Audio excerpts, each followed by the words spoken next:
Hi guys, and welcome to Defiance Remastered Speedrun. So this is actually a little bit different than the original. Completely different route we're taking. Right off the bat, you'll notice I was double jumping there. And basically, the remaster has something quite different than the original. It holds inputs in the menu. So if we telekinetically grab enemies, let go of the input, go into the menu, let go of the input, and then immediately close the menu and jump, that basically temporarily preserves our height, and we're able to jump from that. But these archers here, they can be annoying. Sometimes the grab range doesn't always work. That's a save warp there. So this game, the original had how many save warps? It had one save warp in the entire game. This one has 5, I think. So we need to do that to get around loading a lot of areas. Because in the original, we could just walk through doors, basically. And that was because we could go into first person and still move at the same time. And the first person camera didn't have collision. But what they've done in the remaster is they've taken the first person camera and they've incorporated it into the third person camera. And in order for them to get that to work, they've had to adjust a lot of the collisions. So things that were quite easy to get through before are much more difficult to. This is kind of more like the original game. I use the original camera because muscle memory, but maybe using the original camera here is faster. You may go. You can see what you're doing more.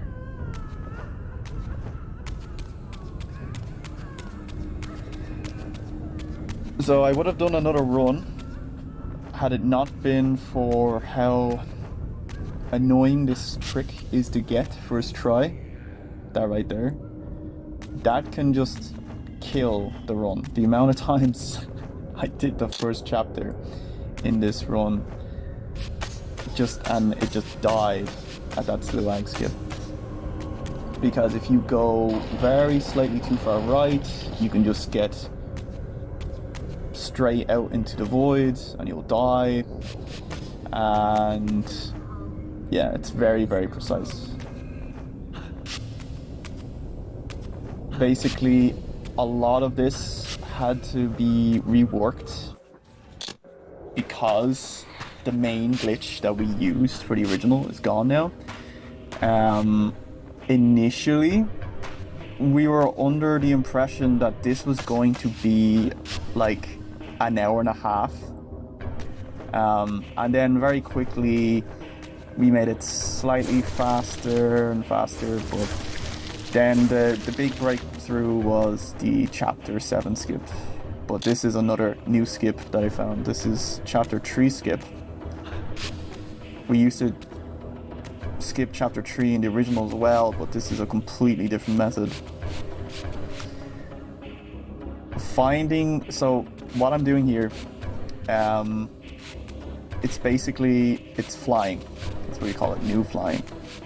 And basically what new flying does is it preserves your height value, so you can't move up or down. But what can happen is when you press against collision, you can climb height, because slopes have a very weird physics in this game. So it took a while to get this set up because the vast majority of this room you cannot climb. It's very difficult. You have to fly all the way around here, and then you have to trigger the lowering on the door. And boom, chapter 3 skipped.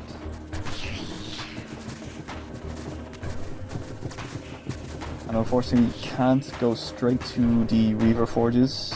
You need to spectral shift first.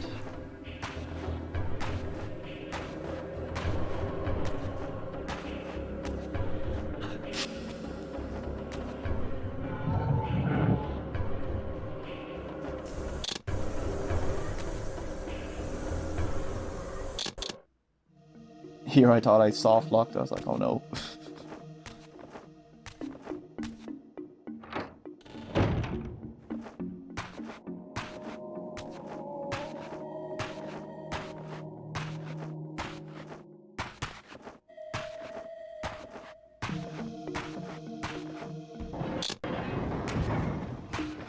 So you'll see weird things with slope here. If you crouch on this,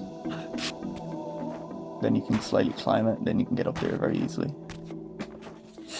We're going to do that again at the Light Forge.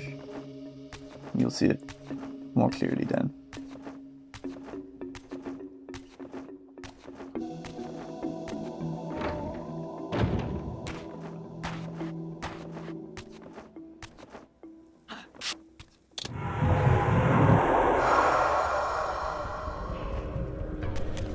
I find it interesting that Lazia's Hellfire says that it's not full, but he can still spectral shift here.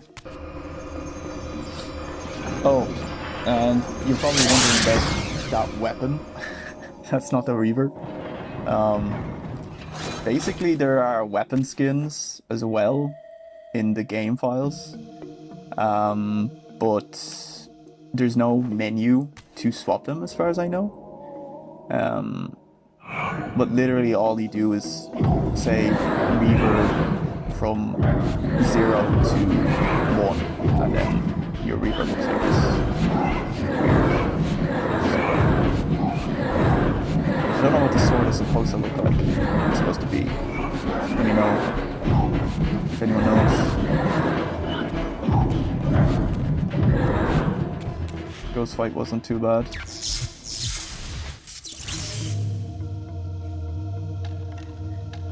As I stepped through, I felt a sense of displacement, as some arcane sorcery transported me away. This was clearly some ancient ruin of a vampire civilization. Now, perhaps fun fact, here I would finally the decipher original the riddle of game, my destiny. a lot of the Reaver forges were developed by interns. So they were actually lacking a lot of collision. And they actually fixed a majority of that collision problems. But the underlying physics of just being pushed by that gate and then pushing yourself out the wall. Oh my god. It still exists.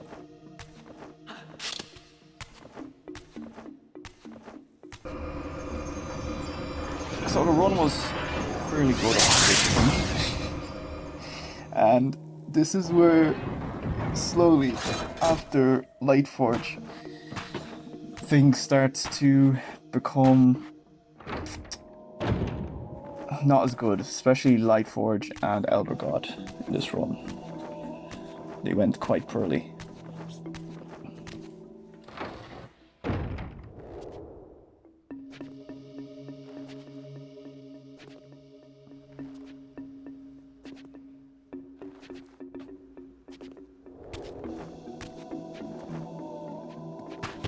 Don't belong in this world, vampire.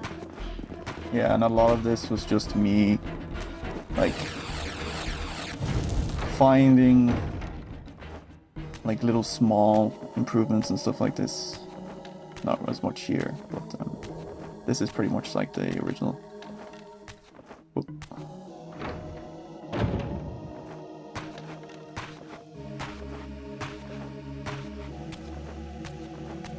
Yeah, so you'll see tree climb here. That's the same thing.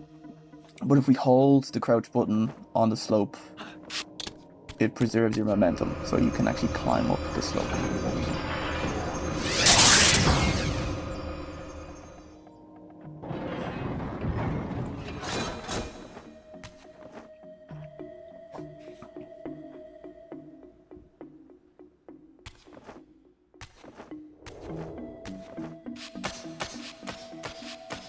I swapped the camera here because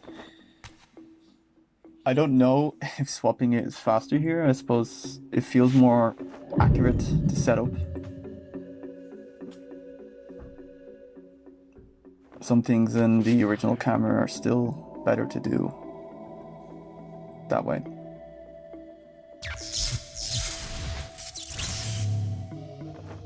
Again, I experienced that odd sense of displacement as I was And this transported light to the Reaver Forge vampire is room one of them, once more. because I thought This chamber initially was different than the it would be first. easier to do with the new camera, because I need to jump out of this wall at a very specific angle, and this is where a lot of progress kind of became lost.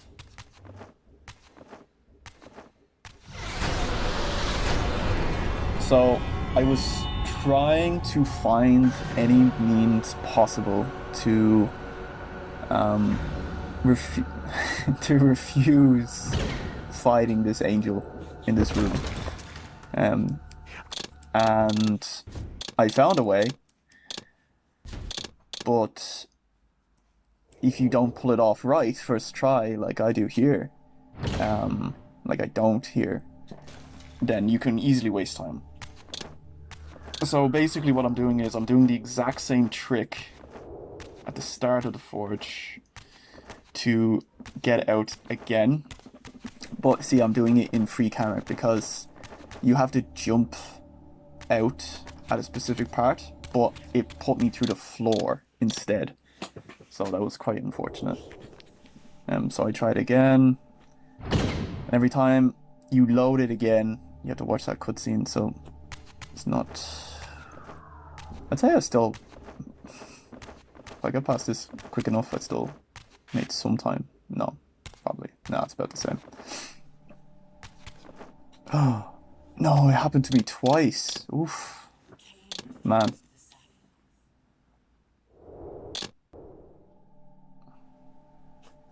Yeah, so this is a lot of time. This is like a minute. It's gone.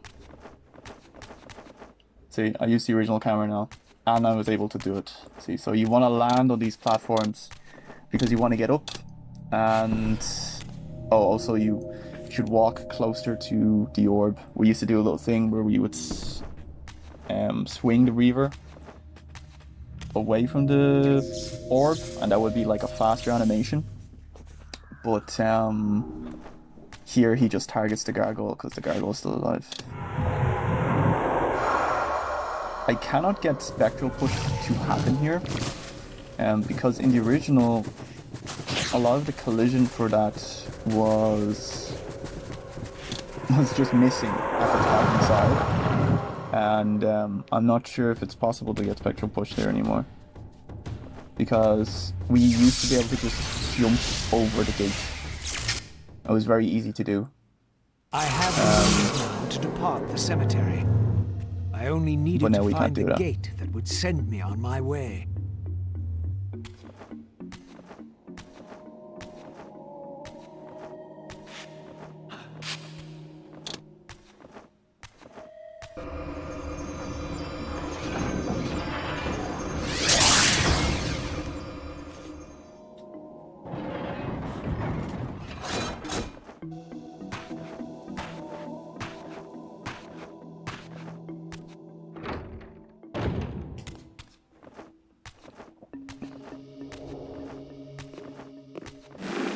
This section is just kind of boring. don't have the muscle memory fully for the new camera for all the tricks.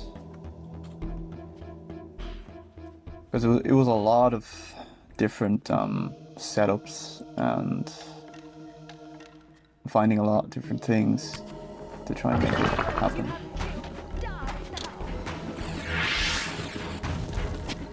Here, for the most part, it's the same. When we get past Kain pillars, Raz pillars, then things in the run change a lot more.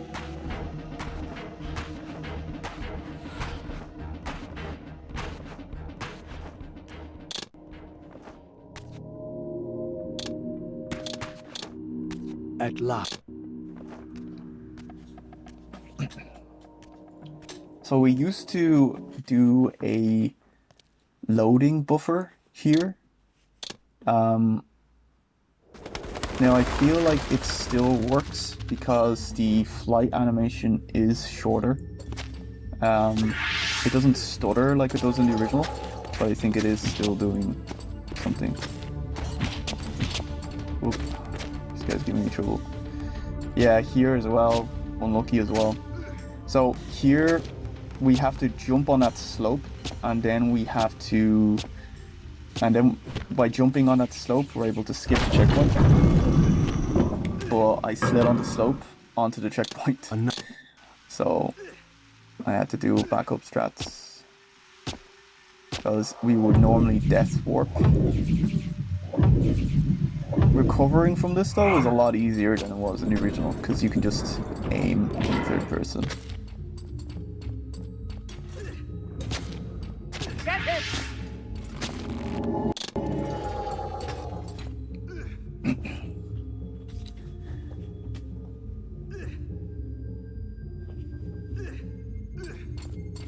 Dodging these archers up ahead is now even more annoying, because we're going to use our double jump to get over the wall, so we don't have to fight them.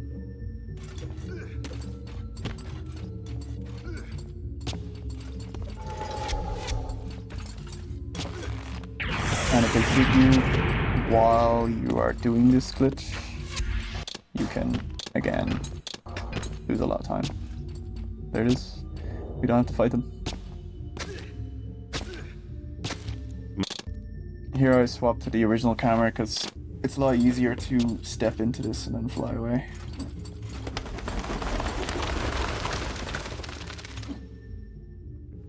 Plus all of the cutscene skips are manual, so the positions of where your hands are, you know, because I'm switching between keyboard and mouse quite a lot, so sometimes it's just better to play entirely with the keyboard, because you can do a cutscene skip faster. This trick feels a little bit harder to do in the original than in the original, although I have gotten it first try. Basically, that's very similar to what happened in Kain Pillars. It's the exact same pillar, actually, just in a different point in time. The collision, because you're facing away from the collision is pushing you through.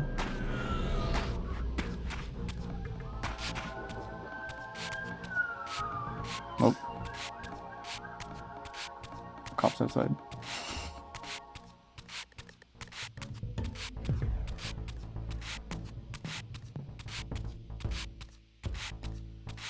Okay.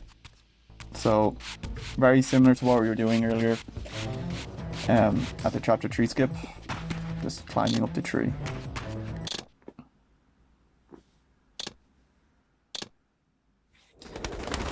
This part, this whole chapter just annoys me, because the hard stuff I got right basically first try, but the easy stuff just went wrong.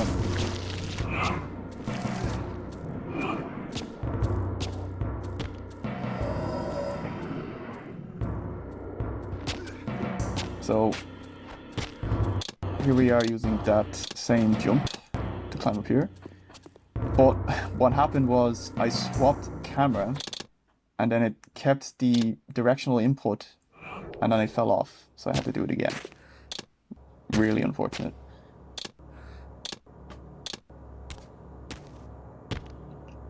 So up here, there is basically an invisible ledge you can grab onto. So we can use the exact same glitch again to fly. This time, we're flying all the way around this whole tower. It has collision. But there's a tiny gap. See, I'm using the slope of the mountain to push myself down instead of up.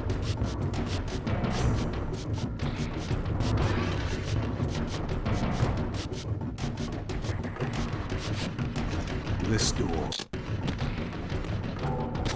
And now we have to use the double jump glitch again to get on top of this door.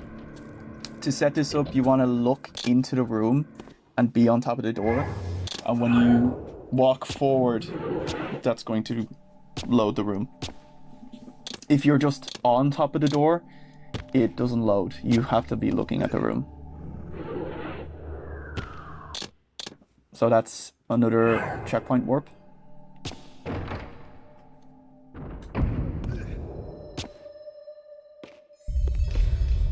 And now I did find another way to get past this, and we didn't think it was possible. Also for this chapter 7 skip, it took us a long time to find all this stuff. But it was really worth it. I was on a call with Duriel. We were just finding the skips and stuff like that. You will never escape. So, if it wasn't for this Elder God fight, the run actually isn't that bad, besides the Life Forge, I'd say. But the first round, not bad. You will never defeat me, Kain. But this ends up being a 4 cycle, and that is not good. So, if anyone wants to practice 2 cycles, which isn't easy, this is free record.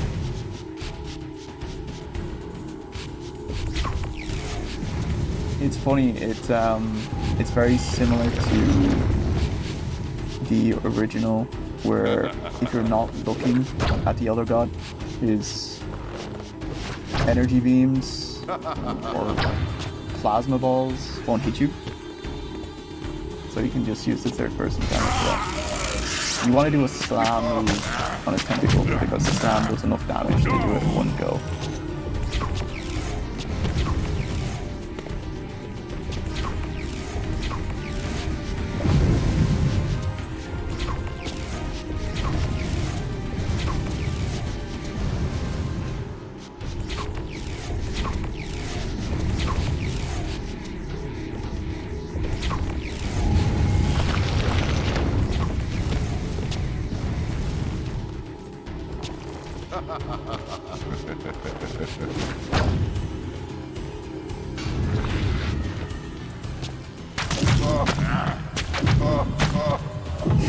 Look at that. Oh my god, I was raging.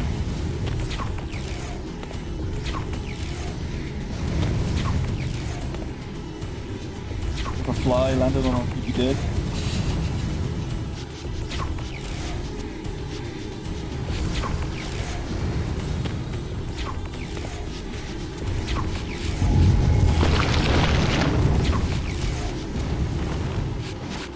It's actually quite interesting. I've never observed this before, but the cycle lengths become shorter with him shooting his lasers as the further into the fight you become. So yeah, there we go. 24-24. This is basically the first proper speedrun. I don't know what is going on in the background there. It's madness. The wheel will turn. The plague of your kind will be purged from this world. And on that inevitable day, your wretched, stagnant soul will finally be mine. In the meantime, you'd best burrow deep.